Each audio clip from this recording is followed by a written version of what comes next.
Joining us now, the Hall of Famer, Howie Long, NFL on Fox. What do you look for when you're watching a preseason game? Health. Same with me. I'm just looking to see if guys get through a game without getting nicked up. Yeah, it's football's a funny sport. It's not a sport that you can casually play, and unfortunately, you can hit a heavy bag, you can drive sleds, you can practice at what you think is game tempo, but there's nothing that can prepare you for playing football like seeing another opponent in a game situation, particularly in hot weather. I was watching Andrew Luck last night going against the Steelers, and how lucky are the Colts? He's unbelievable. How lucky are the Colts? There are teams, my old team, that have had how many quarterbacks over the last? Golly, I don't know the number. To have a Peyton Manning, a guy who one of the guys at his position who's defined his era in football, and to go to Andrew Luck, and I think the expectations, to be quite honest, prior to him getting there, after knowing they were going to get him, drafting him, and because of the graduation rules, not getting him into OTAs as quickly as they would like, I think the expectations in Indianapolis were pretty low for their team. I think they're reevaluating those now. I said the same thing when I was talking to the Danettes this morning. I said, that's a team that can win 6 or 7 games. They have talent. The one question mark was going to be, your quarterback. I also want to know about that secondary and linebackers, but they have some an offensive line. Yeah, but they were talking last night. Collinsworth was saying this offensive line may be better than what they had with Peyton, and that's saying an awful lot. But with what I saw with Luck, and you're a defensive guy, confidence, when you make a mistake, what do you do the next play or the next series? That's what I look for, certainly with a quarterback, and you saw that last night against the Steelers. He throws the pick six, and I thought he showed a lot of confidence, didn't let it affect him too much. Well, and the thing that, when you see him in the interviews, I had a chance to meet him down at API when he was training for the Combine.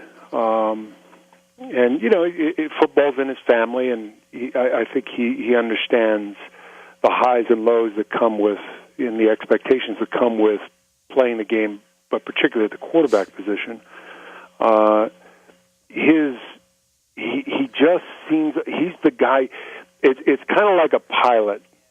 If I see a pilot getting on the airplane and he's got his hair slicked back and he looks like he's been out to the club all night, I'm not sure that's the guy I want flying the plane. I want the guy that's going over his flight logs and the weather charts, and he's a little bit of a nerd. That's Andrew Luck. He's Howie Long, the NFL on Fox, a Hall of Famer, joining us, the Dan Patrick Show.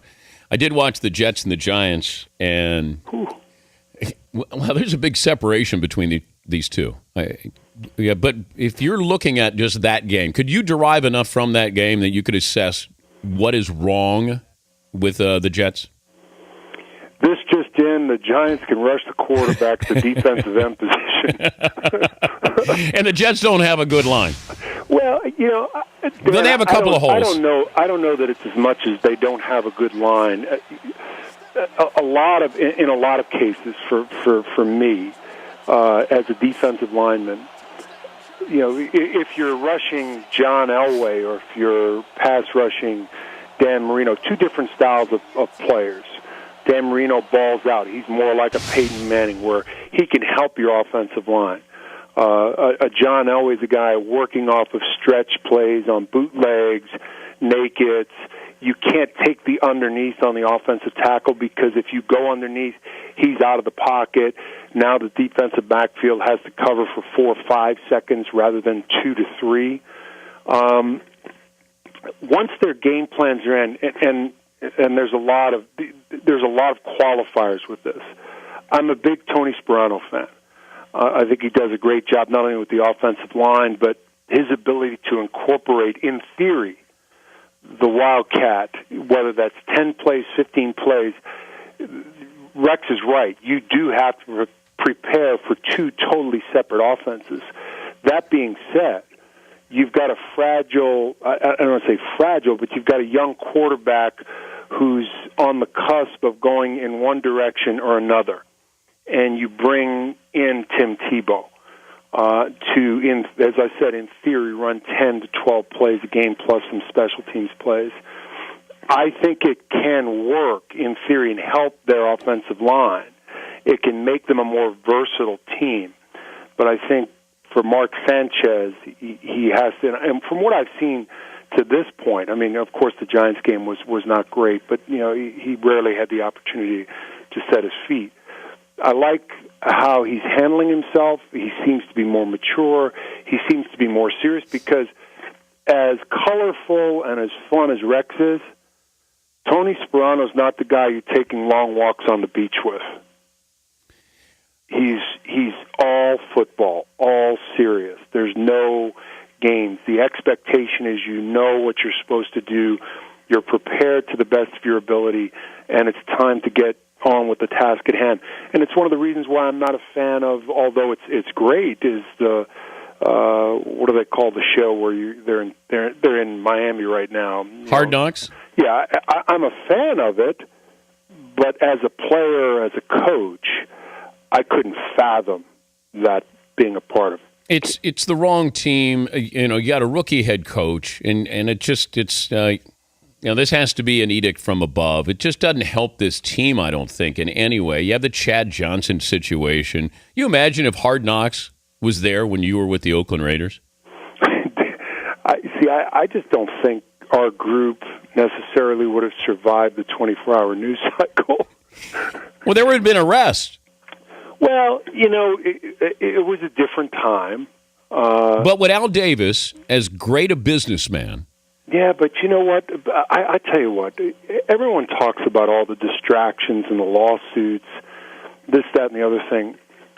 The one constant there was there were the walls around the facility, and it was all about the football team, and it was us against the world, whether that was spoken or unspoken, and people weren't allowed in the building. You had the sanctity of that facility. It was kind of sacred to a certain extent. There were media responsibilities, and you had to talk to reporters at certain times. But in terms of your on-the-field practice, it was about getting ready to play the football game. Regardless of how whether it's good for business, it sells tickets, or it sparks the fan base, or maybe it makes you more popular as an owner or a general manager. I don't get where the value is in that. I agree. You're not going to go buy season tickets because you're seeing some rookie, good story, who gets cut in Hard Knocks. We're talking to Howie Long, NFL on Fox. Replacement referees? I think it plays to the integrity of the game, Dan. I really do, and I've made that point to the league, and I just don't think... I don't think you can. This is not like one of those Matchbox courses where you're studying hard for 2 months and suddenly you're on the Autobahn. Where you used to be, the traffic cop down in Whiteville, North Carolina. Suddenly you're on the Autobahn, and we've seen some of that. And I know the league is concerned with safety, and I know the league is concerned with the integrity of the game. I don't think you're going into the confessional and saying beyond a shadow of a doubt that, Father, I'm definitely doing this because I believe the integrity of the game will not be compromised. It's definitely compromised. If you were still playing, how would you treat Peyton Manning? Physically. I wouldn't treat him any differently. Here's the thing about Peyton. But did you ever target an injury on another player? No. There are guys I didn't like, but never. I never thought in those terms, Van. I never did. There were guys that I didn't like, and you want to hit them hard, but you're not thinking to yourself, I'm going to hurt a player. I never thought like that. Now, if you get hurt in the process, do I want you to be hurt? Do I want it to be bad? No, but there were players that I liked and players I didn't like.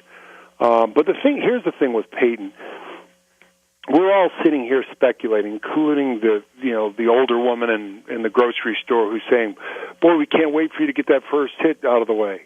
Peyton's tired of hearing it. I know. I get it, but it's a big story. It's a big issue. Peyton has been one of the defining players of the last decade, and you and I can sit here and speculate on how is Peyton, how's the nerve, how's the strength in the arm, how's the neck, is the structure strong enough to withstand a 340-pound defensive tackle and a freak play landing on him and him landing on his head. We can all sit here and, on every network and every radio show, guess how Peyton Manning feels. You know who knows how Peyton Manning feels? Peyton Manning. That's it. That's the only person that knows. When do you make your Super Bowl pick? Probably our opening week. I think I don't think New England's taken a step back. Certainly, I think if their young players make the kind of progress I think they'll make, I think they had a really good off season. I think the Brandon Lloyd pickup is a big pickup for them. We came within one special teams play of seeing an all Harbaugh Super Bowl, and San Francisco, it's like they went to Costco and just said, load us up. They got even better. So opening week, you'll make your pick. Yeah. Mm-hmm. Will there be a surprise, though, Howie? That's always the key. I don't think when you're talking about Super Bowl picks, I don't think there'll be a surprise. I think there might be some surprises on the back end. I'm really interested to hear and see how Cam Newton does in year two. What he did without an off season, what he did without OTAs, what he did without mini camps was nothing short of remarkable.